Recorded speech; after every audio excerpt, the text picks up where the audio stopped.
दुनिया में आपको जो काम करना है वो एक चीज है, आप उसे कैसे करते हैं वो अलग चीज है।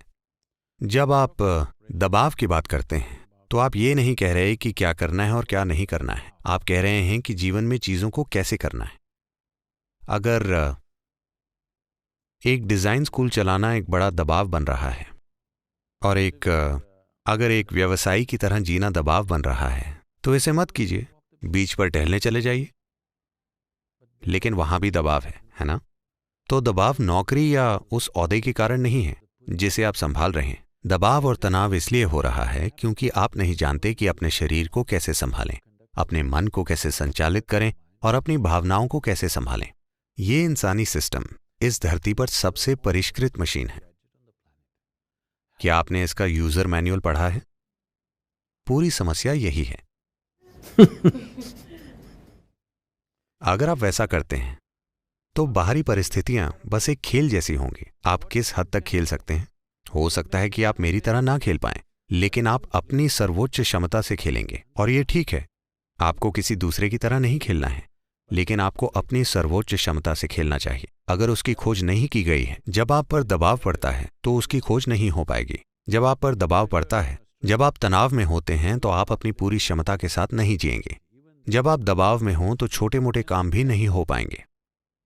अगर आपके भीतर एक खास स्तर की शांति और मिठास है तो आपका शरीर और आपकी बुद्धिमत्ता पूरी तरह से काम करेगी।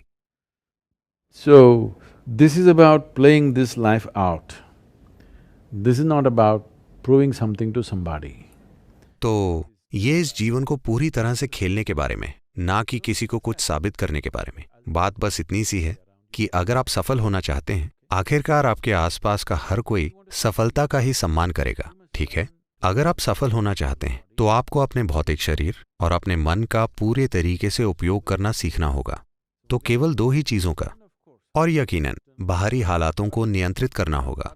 पर बाहरी हालातों को संभालना मूल रूप से इस पर निर्भर करेगा कि आप अपनी बुद्धिमत्ता और अपने शरीर का कितने अच्छे से उपयोग कर सकते हैं। अब जब आप दबाव पैदा कर रहे होते हैं तो एक स्तर पर इसका मतलब है कि आपकी बुद्धि आपके खिलाफ हो गई है। ये आपके लिए काम नहीं कर रही, ये आपके खिलाफ काम कर रही है। किसी और को आपको पीड़ा देने की जरूरत नहीं है, आप उसे खुद ही पैदा कर रहे हैं।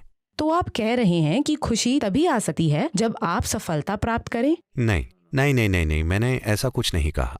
मैं ये कह रहा हूं कि अगर आप खुश हैं, सिर्फ तभी आपका शरीर और मन सबसे अच्छे स्तर पर काम करेंगे। अगर वे अपने सर्वश्रेष्ठ पर काम करते हैं तो आपकी अपनी काबिलियत और हमारे आसपास के हालात वो कैसे काम कर रहे हैं, इस पर सफलता निर्भर करेगी। आपकी सफलता सिर्फ आपकी योग्यता के बारे में नहीं है, हालात भी मौजूद हैं। ये सारी चीजें जिस तरह साथ आती हैं उससे सफलता का स्तर तय होगा। तो मैं ये कह रहा हूं कि आप खुद जैसे हैं वो पहला कदम है, आप जो करते हैं वो दूसरा कदम है। लेकिन हर कोई दूसरे कदम को पहले उठाने की कोशिश कर रहा है और ये कभी काम नहीं करेगा।